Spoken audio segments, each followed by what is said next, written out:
Nous sommes à l'extrême fin de novembre 1941, au tournant de décembre. La déception et l'anxiété règnent dans les deux camps. Chez les Allemands d'abord parce qu'ils n'arrivent pas vraiment à avancer sur Moscou ni sur Leningrad. Chez les soldats russes qui attendent en vain des renforts pour repousser l'offensive allemande. Et chez les Anglais aussi, va nous expliquer James Steele, que nous connaissons bien, professeur à l'université de Glasgow, spécialiste de l'étude du moral des nations pendant la guerre. Où en était-on en Angleterre à cette date-là? Écoutez, c'est l'angoisse qui domine, car tous les regards se portent sur Moscou. Et on se dit, au sein de l'opinion publique, si les Russes ne tiennent pas, que va-t-il advenir de la Grande-Bretagne? Car on a compris que si le front russe s'écroule, Hitler pourra se retourner contre l'Angleterre et probablement envahir la Grande-Bretagne au printemps 42. Il y a également la déception, puisque l'attaque en Libye, qui a démarré le 18 novembre, n'a pas donné les résultats escomptés. Mais il se rajoute en Angleterre un sentiment de culpabilité. C'est-à-dire que les Britanniques se culpabilisent, car jusqu'au 18 novembre, il n'y a pas de sang britannique qui a coulé, alors que les Russes ont donné beaucoup de leur sang pour la liberté du monde. On va voir d'abord les actualités allemandes, selon l'usage, et ensuite nous verrons les anglaises.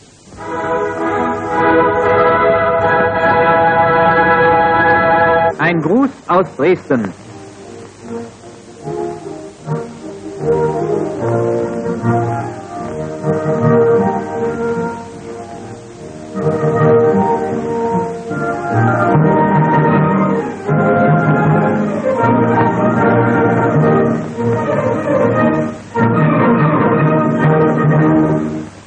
Kürzlich trafen sich hier die Fußballmannschaften von Deutschland und Dänemark zu ihrem 11. Länderspiel. Deutschland, weiße Hemden. Die erste Halbzeit gehört ganz der deutschen Mannschaft. In schwungvollen Angriffen stürmt sie gegen das dänische Tor.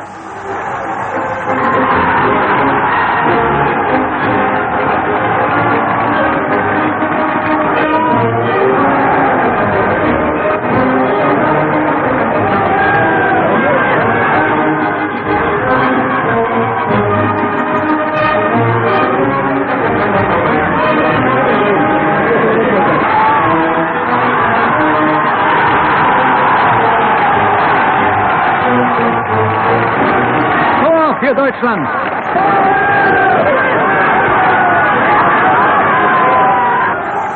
In der zweiten Halbzeit laufen die Dänen zu ihrer besten Form auf.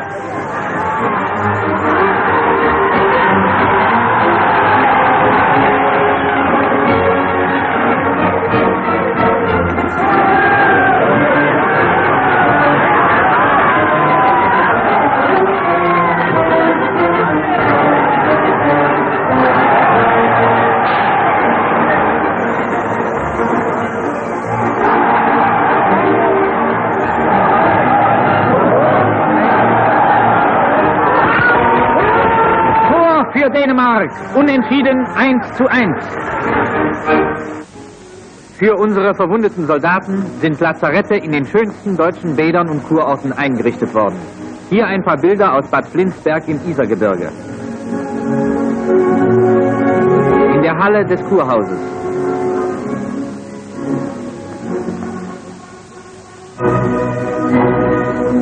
Am Brunnen.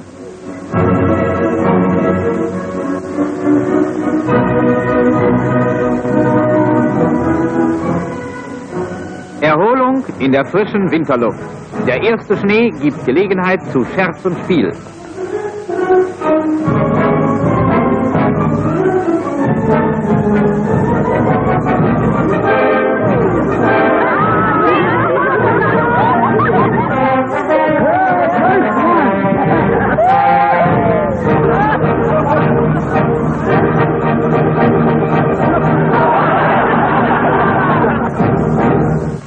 Im Kriege packen auch unsere Jungen überall mit an. Eine Feuerwehrübung in den bayerischen Bergen. Schwerer Aufstieg zum Füßener Schloss.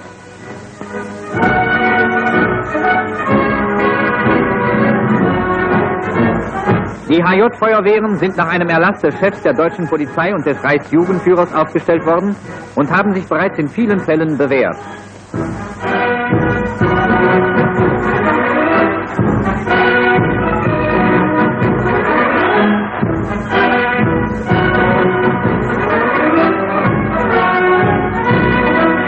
Mit Rauchmasken geht es gegen einen markierten Brandherd.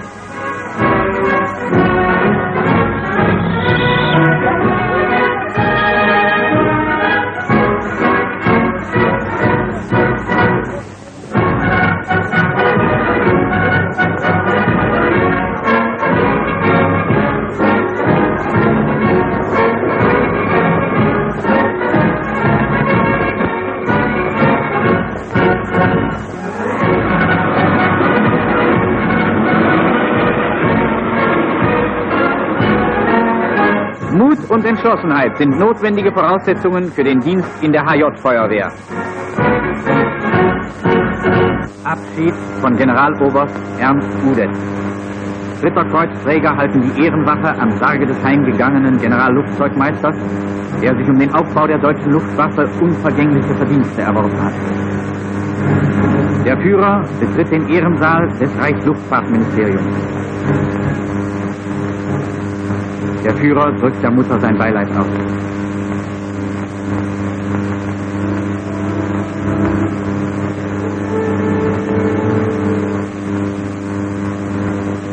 Der Reichsmarschall spricht zum letzten Male zu seinem alten Kampfgefährten. In seiner Rede nennt er ihn seinen besten Kameraden, der durch seine Taten unsterblich geworden sei. Er werde immer zu den größten Helden Deutschlands zählen.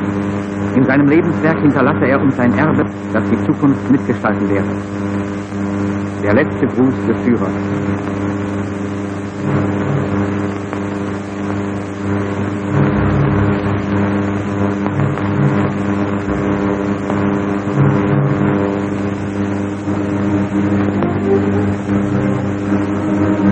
Überführung zum Invalidenfriedhof.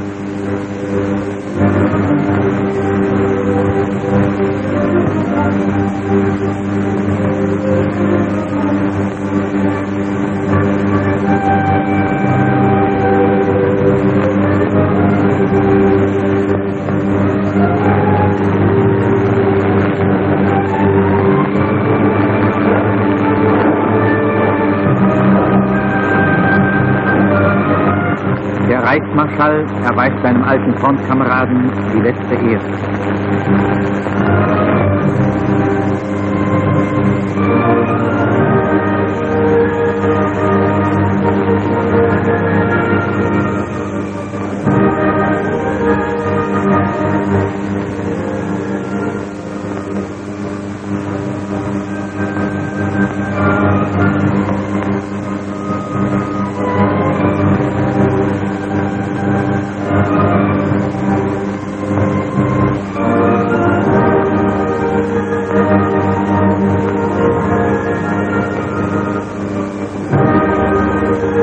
Neben dem größten und erfolgreichsten Jagdflieger des Weltkrieges, Manfred von Richthofen, findet Ernst Udet seine letzte Ruhestätte.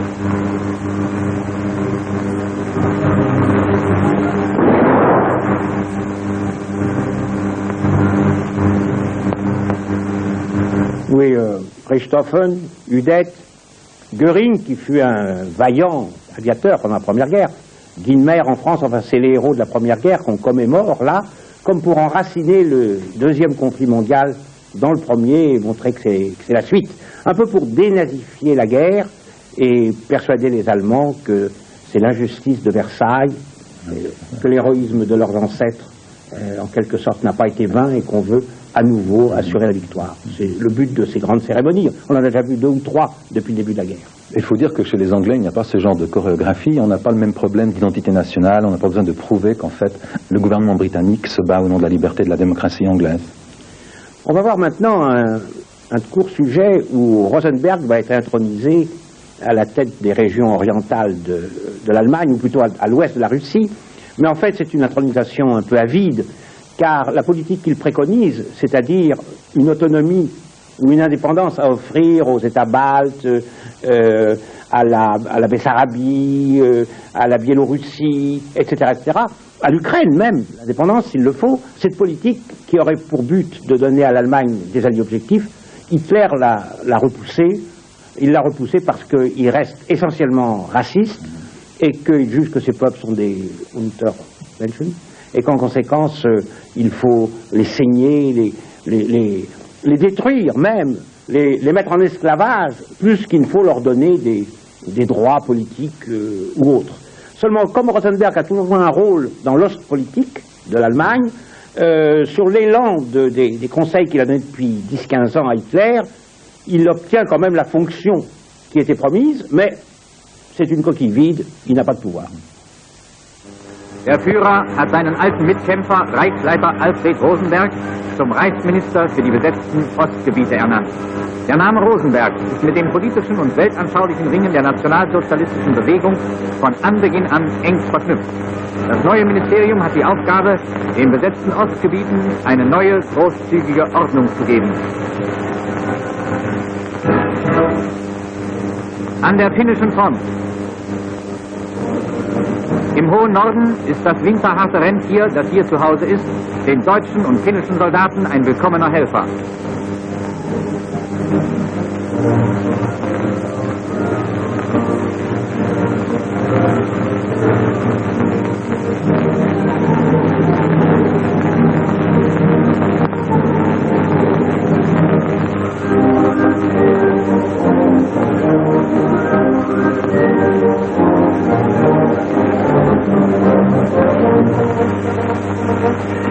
Durch die Urwälder Kareliens. Die Truppe bleibt dem Feind, der nach erbitterten Kämpfen geworfen ist, hart auf den Fersen.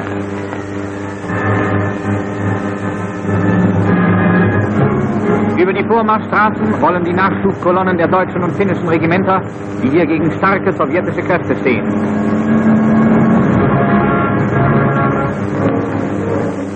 Kurze Rast bei grimmiger Kälte.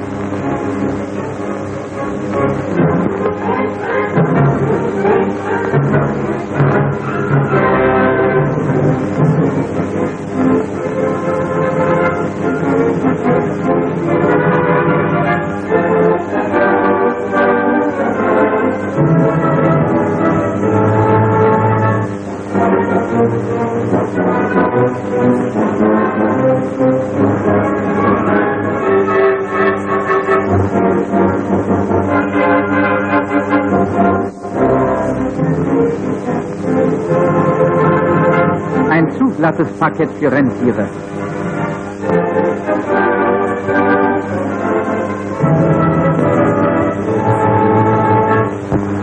Vor Leningrad.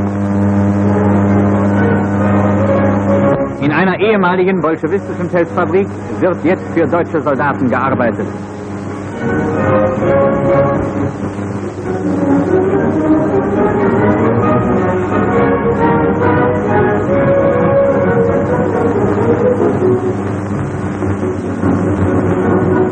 Das ist das Richtige für einen Kraftfahrer.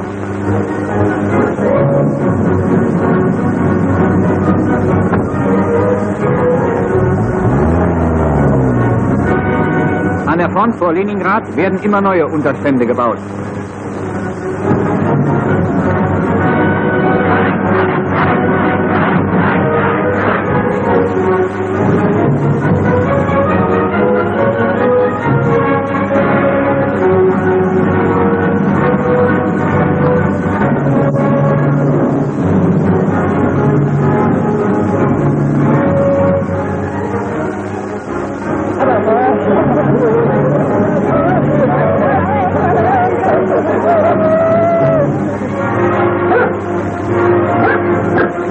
Dieses Hemd sollte eigentlich trocknen.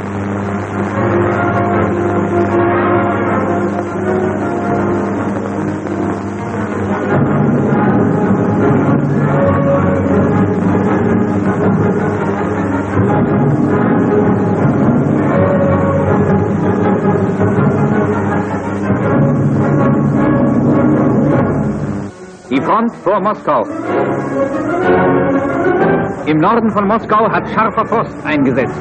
Die völlig versumpften Schlammstraßen sind steinhart gefroren. Spezialkommandos müssen die über Nacht eingefrorenen Kraftfahrzeuge mit Picke und Spaten befreien.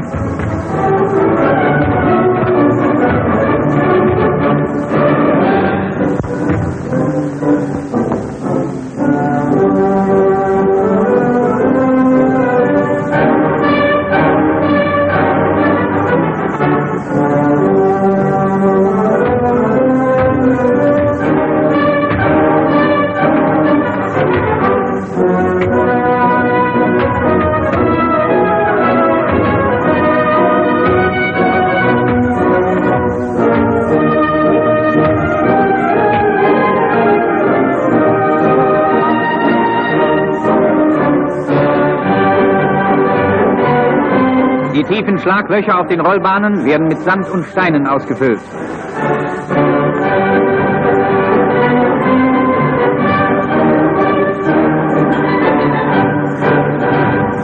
In einigen südlichen Gebieten ohne Frosteinfall sind die Straßen nach wie vor in einem unbeschreiblichen Zustand. Sie fordern von unseren vorrückenden Soldaten das Letzte an Kraft und Fähigkeit. Jeder Kilometer bietet unvorstellbare Schwierigkeiten.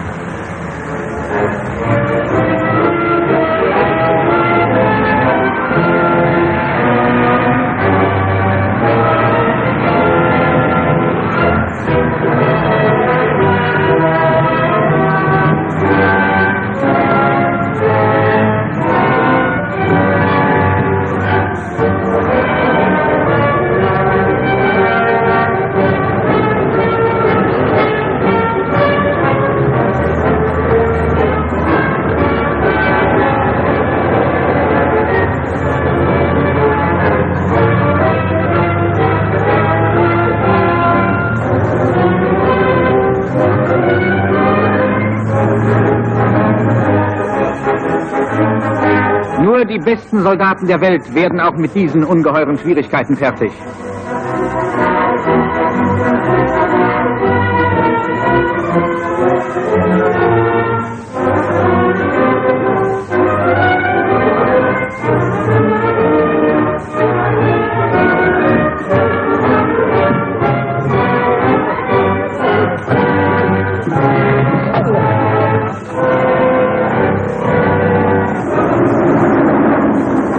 In den kleinen sowjetischen Städten sind selbst die gepflasterten Straßen von einer dicken Dreckschicht überkrustet. Trotzdem wird auch hier versucht, die Straßen langsam zu verbessern.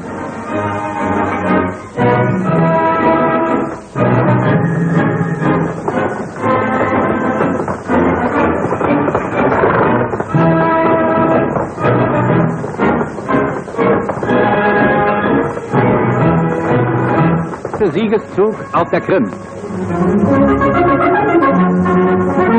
Infanterie im Vorrücken auf Simferopol.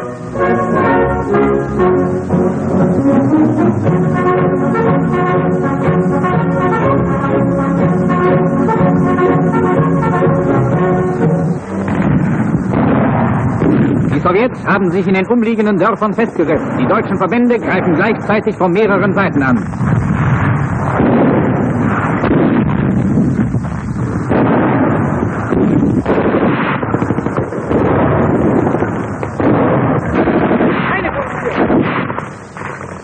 In geschlossenen Trupps kommen die Bolschewiken aus ihren Stellungen heraus.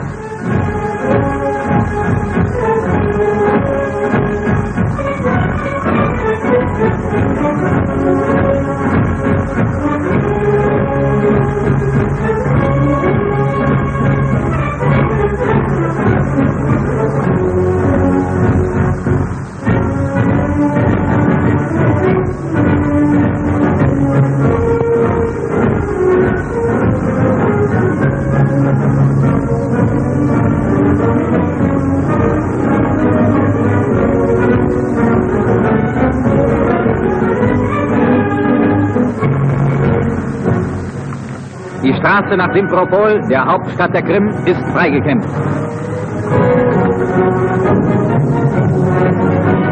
In Simferopol.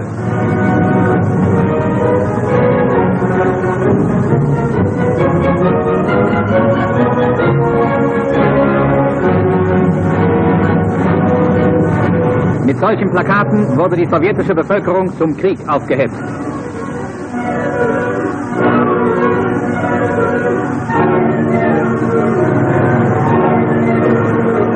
Die Häuser tragen zum Teil Tarnanstrich. Über Simferopol hinaus geht es über das Jaila-Gebirge dem Schwarzen Meer entgegen. Das nächste Ziel ist Jalta.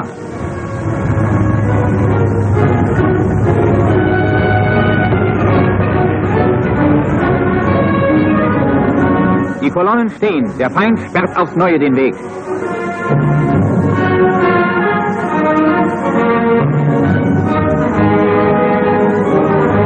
Weiter vorne kämpft Artillerie die sowjetischen Bunker vor Jalta nieder.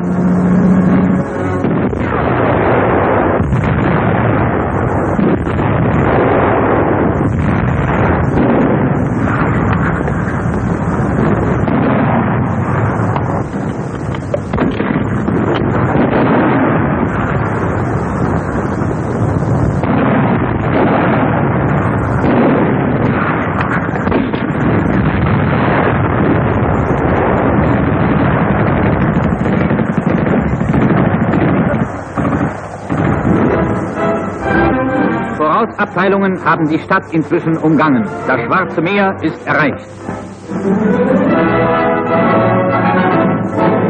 Dritter Kreuzträger General Wolf.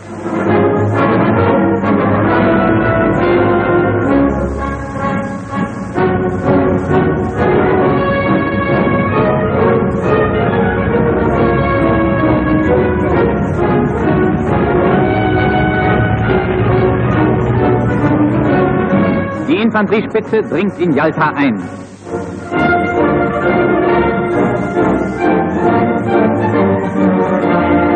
Andere Verbände folgen dicht auf.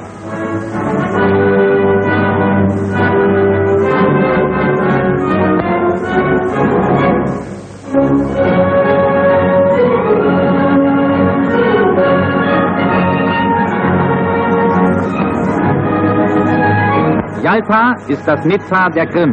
Hier herrscht das ganze Jahr über mildes Riviera-Klima. Bauten aus der Zarenzeit. Jalta war damals in der ganzen Welt als Kurort und Seebad des zaristischen Russland bekannt.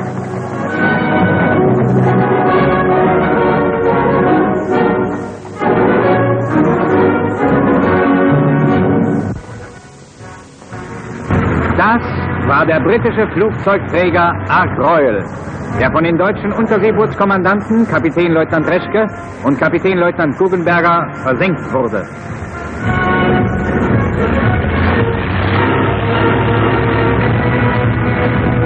Die Ark Royal hatte die Aufgabe, zusammen mit einem britischen Flottenverband die Verbindungen zwischen Italien und Tripolis zu stören.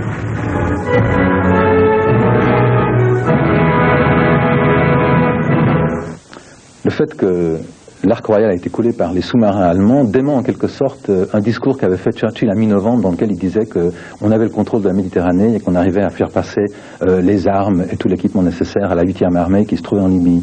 Il y a aussi autre chose qu'il faut mentionner, c'est que les Allemands ont donc des succès contre la Navy, ce qui est quand même assez étonnant, et également les Italiens. Les Italiens utilisent des hommes grenouilles pour placer des mines sur la coque de certains bateaux à Alexandrie par exemple, où ils ont réussi à endommager 2 navires britanniques. Et c'est très grave parce que ça s'est situé à 2-3 jours avant l'attaque britannique en Libye, en Cyrénaïque.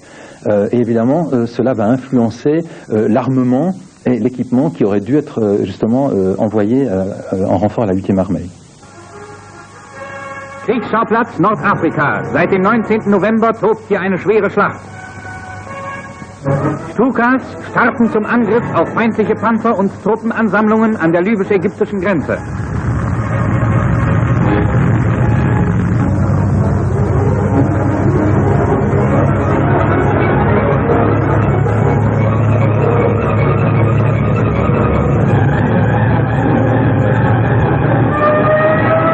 Ziele sind erkannt.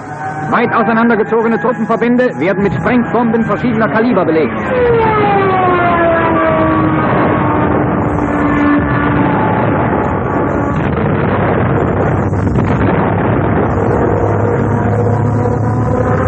Thorps Angriff auf britische Panzer.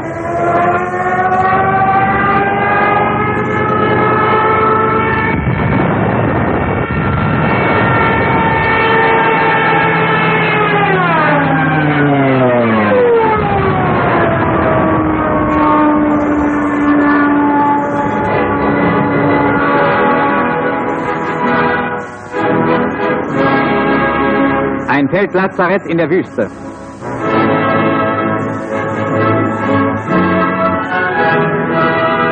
Verwundete werden eingeliefert.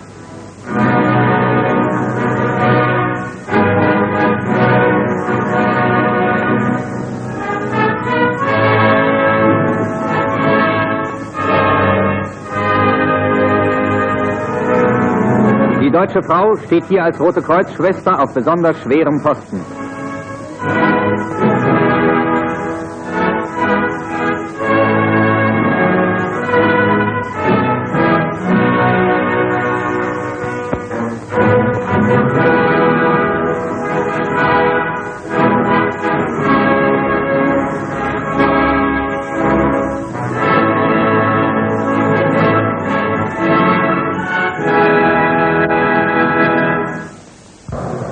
Britische Flugzeuge sind gemeldet. Unsere Jäger starten zur Abwehr.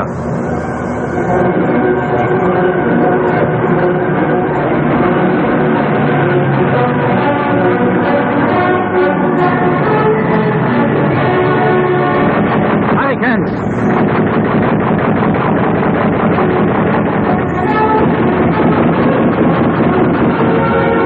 Die erste ist getroffen.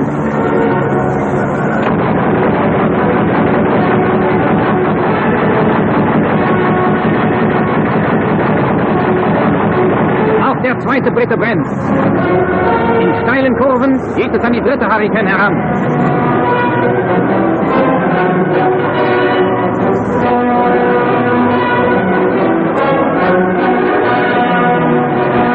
Da ist sie und schon getroffen.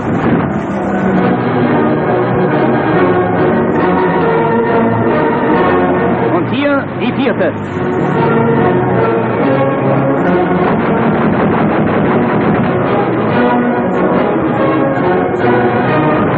Auch die fünfte wird vernichtet.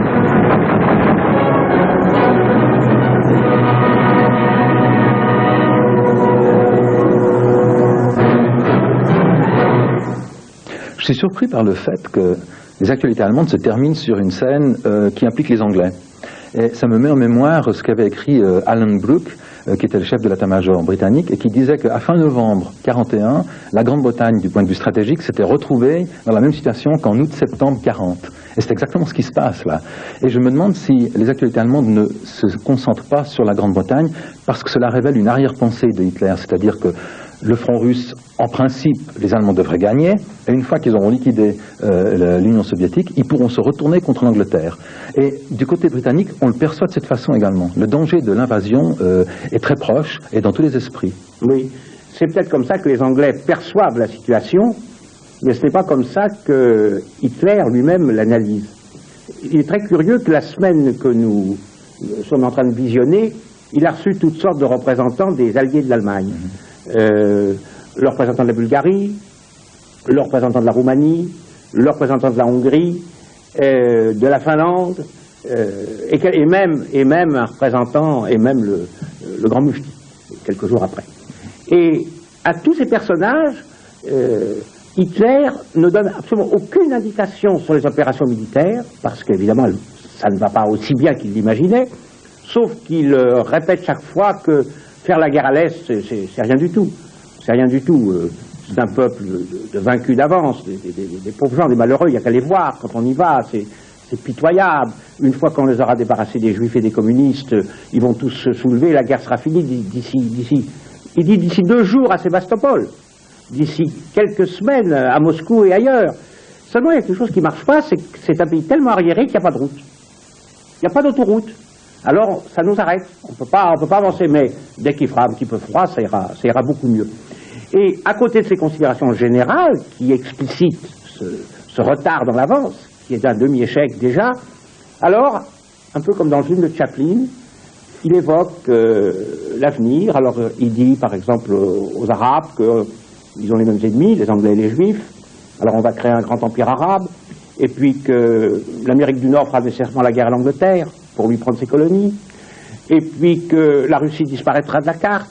Enfin, bref, n'est-ce pas, comme Charlie Chaplin, il rêve, faute de pouvoir ancrer son dialogue avec tous ses invités sur des succès réels, car depuis quelques jours, depuis quelques semaines, il n'y en a plus. Alors on va voir maintenant les Anglais, comment ils présentent les choses. Ils sont, on l'a dit, mal en point, pessimistes à cette date. On va voir si ça se traduit un peu dans l'actualité.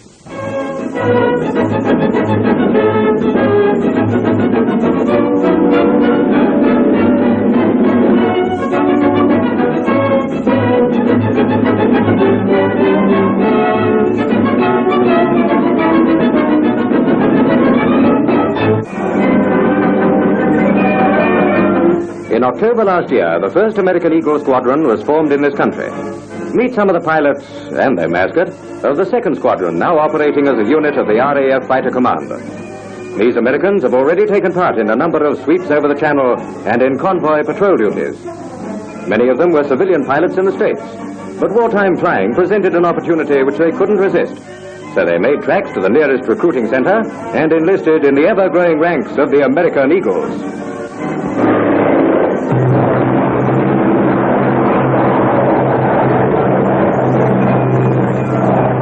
It is British policy to preserve the national entity of the airmen who are fighting with the RAF.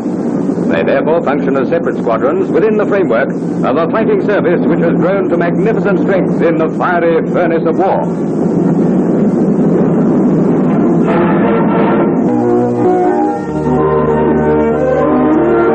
Our film correspondent in Puerto Rico gets the only pictures of the Nazi merchantman Odenwald, the U.S. Navy's first capture of the war.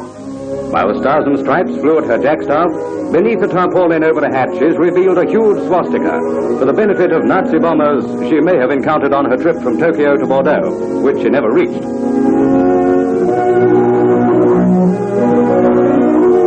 The Masquerader also carried American colors under canvas, but when the cruiser Omaha encountered her in patrol waters, the game was up.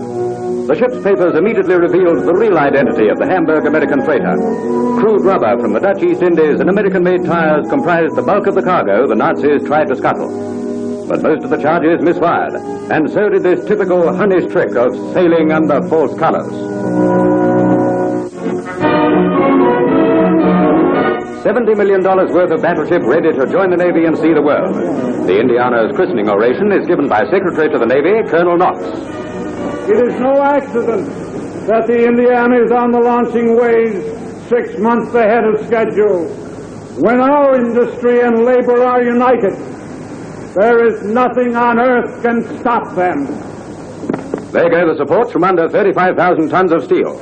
And as the Indiana receives her name, the third ship of its kind to be launched this year glides down the slipways.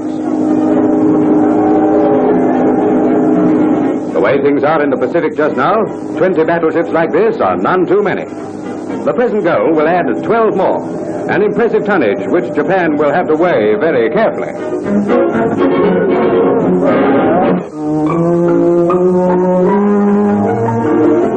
An American Consolidated Liberator bomber brings to Singapore 4 members of the Averell Harriman mission to Moscow on their way back to the United States from the Kremlin discussions.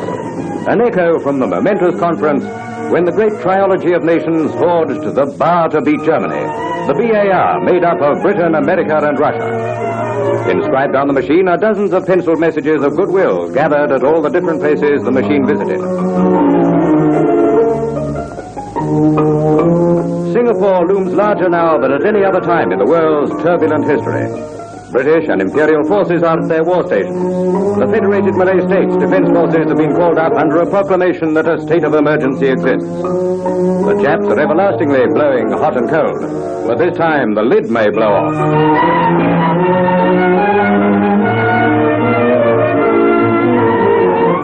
Oh, well, if there's going to be a row, let's start with a really good bust-up.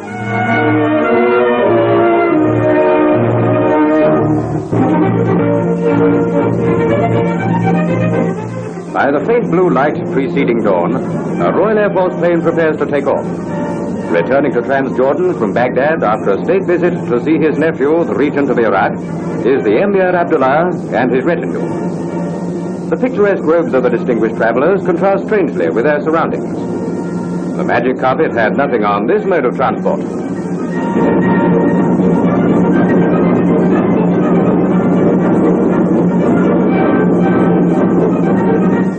On arrival at Mafraq Aerodrome, he is warmly welcomed by a number of his leading countrymen. The Emir recounts some of the highlights of his journey. In recognition of the services afforded him by the pilot, the Emir presents him with a beautifully engraved silver dagger, a souvenir which he will undoubtedly treasure.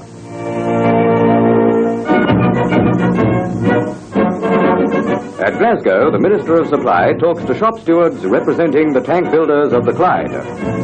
I'm asked why I'm not satisfied with output from the Clyde. The answer is very simple and quite direct. Because our necessities are so very great that we must have more.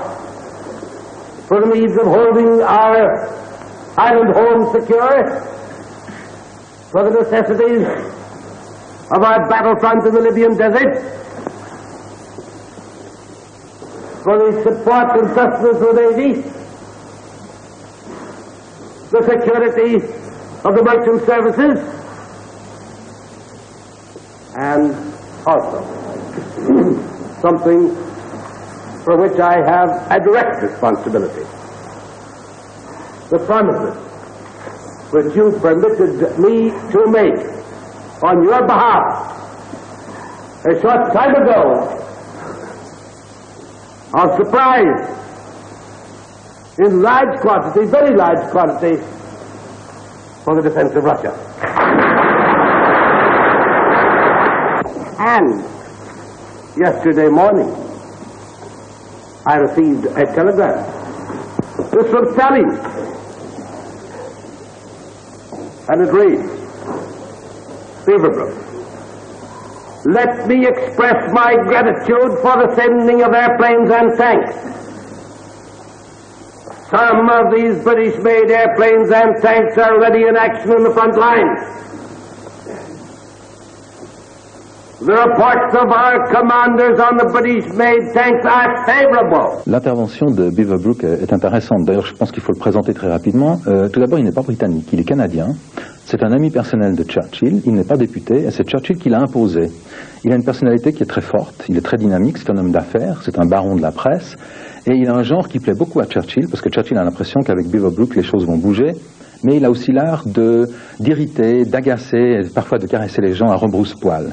Et alors, son discours aux syndicalistes de la Clyde est intéressant parce qu'il a été tronqué dans les actualités. En fait, il a félicité les ouvriers de la Clyde en leur disant « ce que vous faites est formidable, vous travaillez bien ». Et c'est sa façon un petit peu bourrue lorsqu'il leur dit « mais je suis pas content ». J'en veux davantage, c'est peut-être l'humour canadien, je ne sais pas, mais c'est sa façon un peu bourrue de les stimuler, et de leur dire il nous faut davantage de tanks, davantage d'avions.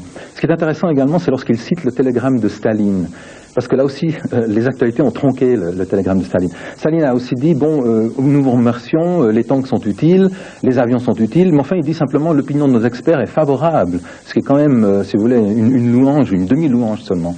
Et il y avait des problèmes avec les tanks britanniques, car les Britanniques envoyaient différentes marques de tanks. Et Staline a bien dit dans le télégramme, ça serait quand même utile si vous nous envoyiez les tanks de la même marque. Comme ça, on peut utiliser les pièces de rechange de certains pour faire démarrer les autres. Et également, certains tanks anglais n'étaient pas assez puissants pour fonctionner dans la boue et dans la steppe russe au mois de novembre et au mois de décembre. Et puis alors, il y a un arrière-fond qui est très intéressant, c'est un arrière-fond de classe. La Grande-Bretagne est une société de classe, très divisée, beaucoup plus que, je crois, on le soupçonne en France, du moins à l'époque. Et Lord Beaverbrook est allé à Glasgow parce que 15 jours auparavant, il y avait eu des grèves dans les industries d'armement, des grèves dans les chantiers navals.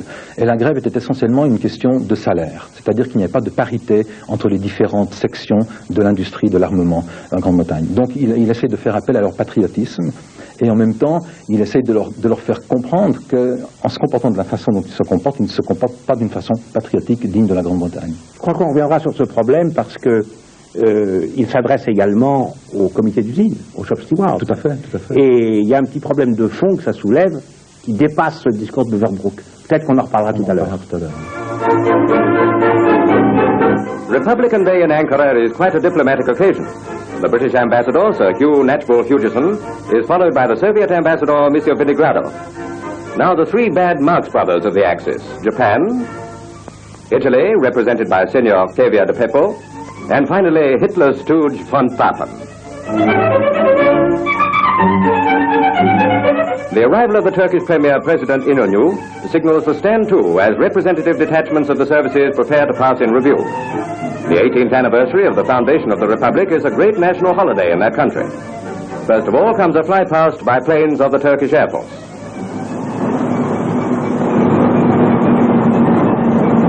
Now a display of mass parachute jumping. Turkish troops wear British-type steel helmets.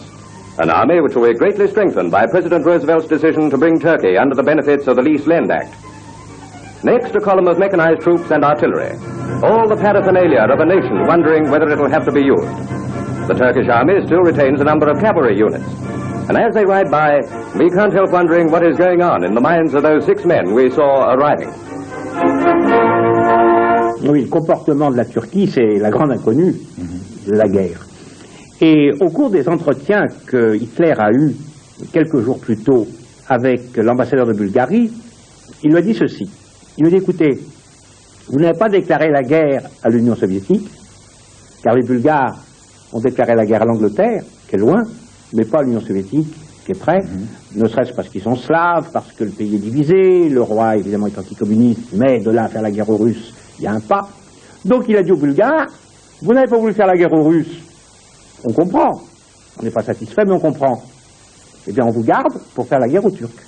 Et c'est un marché que les Bulgares n'apprécient pas non plus tellement, parce que la Turquie est une grande puissance, et la Bulgarie n'a pas beaucoup de moyens. Mais on vous aidera, dit Hitler. Et ça ne rassure pas tellement l'ambassadeur de Bulgarie, ce qui expliquera plus tard quelques événements.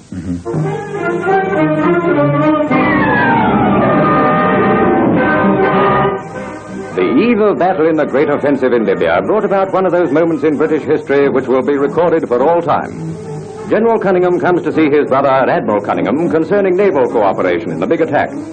This is the meeting which produced that classic remark, I spoke to my brother about it. Cyrenaica becomes a huge battleground for the second time. The commander of the newly formed 8th Army leaves by plane to visit his men about to go into action. Brilliant military director in the partnership of Cunningham, Cunningham and Cunningham, axis busters of the Army, Navy and Air Force in the Middle East. The British Imperial attack opened at dawn on a November day along the whole front. Through the 10-foot thick barbed wire fence that divides Egypt from Libya, the armored columns began to sweep on their start of the great encircling movement. After many, many months of preparation, British troops could meet the Germans on an equal footing. Passing through the frontier barrier, the constant stream of our invading forces start to spread out fanwise. The plan is to pin up General Rommel's tanks within an area bounded by Badia, Sidi Omar, El Kobi, and Tobruk. Within this region, the tank battles which followed raged furiously. These are the first authentic pictures of the opening phase of the offensive. We know full well that the ensuing battles have taken heavy toll on both sides. But surely this is a time for us to back up our men, the New Zealanders, Indians, and Allied forces with high courage, and applaud their prowess, not sink into unwarranted doubt or detract from their successes.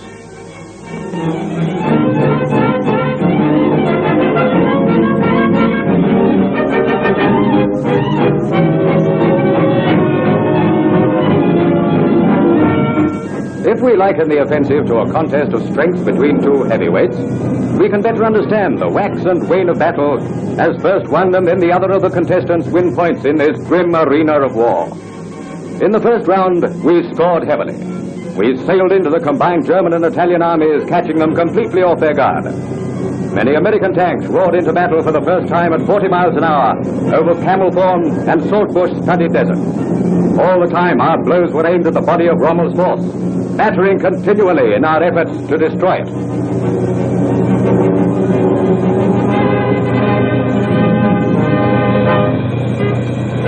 The work of the Royal Air Force has been beyond all praise. From the start, they have won and upheld the mastery of the air. This battle of giants in the desert has more behind it than many others fully appreciate. The eyes of the whole world are watching its outcome. The smashing of Rommel's Africa Corps will have an undeniably important effect on the war. From Admiral Cunningham's Mediterranean Sea comes naval support, which makes Badia, Saloum, and Hellfire Pass shake beneath a death-dealing bombardment. As usual, the Navy is very much there. The The sky and sea around Cyrenaica are ours. The work of our land forces is a tough one. Every soldier in the field is putting every ounce of energy into the task. In a bleak and dangerous desert is being fought one of the two bloodiest battles of this war. From long-range guns, a shattering weight of shells rains down on the Nazis.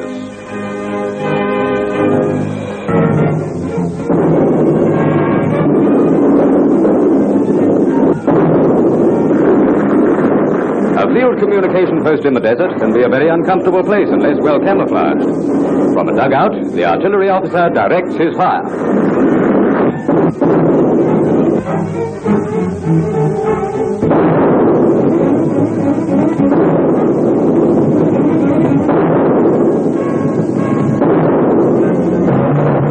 A few hours before the army started its advance to Cyrenaica, the Navy swung into action off the Libyan coast to prepare the way. A strong force of warships was ordered inshore, and as their main armament opened fire, the night was pierced by belching flame and a rain of projectiles.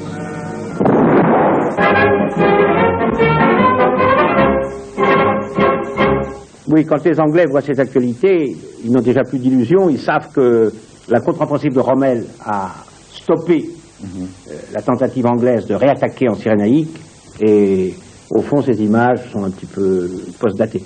Tout à fait. D'ailleurs, ça se produit assez souvent. Il y a une sorte de déphasage psychologique qui se produit. Mais il y a un problème technique là qu'on ne mentionne pas, mais dans les actualités, mais qui est mentionné dans la presse en Grande-Bretagne, c'est que le blindage des tanks britanniques n'était pas à la hauteur des obus allemands. Mais si je puis revenir sur un sujet dont on a parlé tout à l'heure, c'est la structure de classe de la Grande-Bretagne. Parce que dans son discours, Lord Beaverbrook a dit quelque chose aux ouvriers qui ont réagi d'une façon très symptomatique, à mon avis. C'est-à-dire qu'il leur a dit « je vais vous donner une semaine russe ». Qu'est-ce que ça voulait dire? Ça voulait simplement dire que toute la production de certaines usines d'armement, surtout de tanks et d'avions, serait consacrée aux soviétiques. Il a eu une acclamation folle. Et deuxièmement, la productivité de ces usines a doublé, sans qu'il y ait augmentation de salaire, sans que le problème industriel que j'avais mentionné entre le patronat et les ouvriers ait été résolu. Ça prouve qu'il y avait un fond de sympathie dans la classe ouvrière, malgré le pacte germano-soviétique de 1939, pour l'Union soviétique. Oui, ça ressuscite complètement 1917. Oh ben absolument. Parce qu'en 1917, dès qu'il y a eu la révolution de février, les Anglais ont tenu à Leeds et ailleurs des meetings pour la Russie. Ils ont beaucoup plus travaillé dans les usines, et ce qu'il y a de remarquable, c'est que, exactement comme maintenant, en 1941, ce sont les comités d'usine, les shop stewards, qui étaient les plus révolutionnaires, alors que les syndicats étaient beaucoup plus réservés, parce que réformistes, entre guillemets, comme on disait, et que les syndicats craignaient comme le feu le Parti communiste, n'est-ce pas, en 1941, mais déjà en 1917, ils se méfiaient de la mainmise des partis sur les syndicats, et les syndicats donc étaient plutôt hostiles à l'intégrisme, au jacobinisme bolchevique, alors que quand ça part au contraire des usines, c'est l'esprit purement révolutionnaire de lutte contre le patron d'un côté et contre l'ennemi de classe nationale en général qui l'emporte. Et là, c'est comme ça que ça s'est passé à nouveau en 1941. Tout à fait. D'ailleurs, il n'y a pas que les syndicats qui soient contre le communisme, il y a également tout l'establishment en Grande-Bretagne, il y a le gouvernement. Et alors, un problème qui s'est posé par exemple à Anthony Eden, qui était le ministre des Affaires étrangères britannique, c'est que dans ses rapports avec Staline, dans ses rapports avec Maïski, qui était l'ambassadeur soviétique à Londres, il y a toujours eu cette méfiance. Les Russes se méfiaient des Britanniques. Et on sent chez Churchill et Eden la volonté de rassurer les Soviétiques, qu'on va les aider. Et je crois que parfois Churchill, qui est tout feu tout flamme, c'est un homme impulsif, s'engage un peu trop. Et alors là, il est en but à son état-major. Par exemple, la Grande-Bretagne est beaucoup trop sollicitée. Churchill a promis des tanks, a promis des avions. Mais il y a une partie de son état-major qui se méfie un petit peu des Russes, ou bien qui redoute l'effondrement du front de l'Est. Et le raisonnement est le suivant en Grande-Bretagne. Si Moscou tombe dans les jours à venir, ce qui est tout à fait possible, malgré la résistance farouche des Soviétiques, cela va permettre aux Allemands de se retourner contre la Grande-Bretagne et d'utiliser toute leur puissance militaire contre l'Angleterre. On ne peut donc pas se permettre de dégarnir la défense britannique elle-même. Si par ailleurs on envoie des tanks en Union soviétique et qu'il faut priver la 8e armée en Libye de tanks, c'est aussi faire un mauvais calcul. Il y a donc Churchill d'un côté qui dit oui, aidons les soviétiques, il y a Lord Beaverbrook qui dit aux ouvriers, allez-y, travaillez, doublez votre productivité qu'on puisse aider les soviétiques, puis en même temps, il y a une arrière-pensée anglaise qui est mal perçue en Union soviétique. En Union soviétique, on en revient à 19-20, c'est-à-dire on reproche souvent aux Britanniques leur interventionnisme lors de la guerre civile soviétique. Oui, alors le dossier est complexe, parce que ce sont les ouvriers qui travaillent le plus, c'est la semaine russe, le pouvoir, ce sont des belles phrases, Les livraisons, on envoie les carlingues au nord et les hélices au sud, n'est-ce pas? Ou bien c'est des tanks qui ne sont pas de même marque. Et bientôt, les Russes vont soupçonner les Anglais de le faire exprès. C'est-à-dire de souhaiter que eux, les Russes, soient saignés à blanc, n'est-ce pas? Et que de cette façon, si la victoire un jour arrive, elle sera uniquement pour les Anglais et les Américains. La querelle de 42, 43, 44, elle s'annonce au fond dès maintenant. Dès maintenant. Et il y a un autre élément qu'il faut mentionner, c'est que ces renforts n'en sont pas vraiment, car ils mettent tellement de temps à parvenir sur le champ de bataille qu'ils remplacent tout juste l'équipement abîmé et les morts, si on envoie des troupes. Donc ce ne sont pas vraiment des renforts. Merci James Steele de cette participation à Histoire parallèle. Comme toujours, vous nous apportez des éléments très clairs et très éclairants. C'est moi qui vous remercie.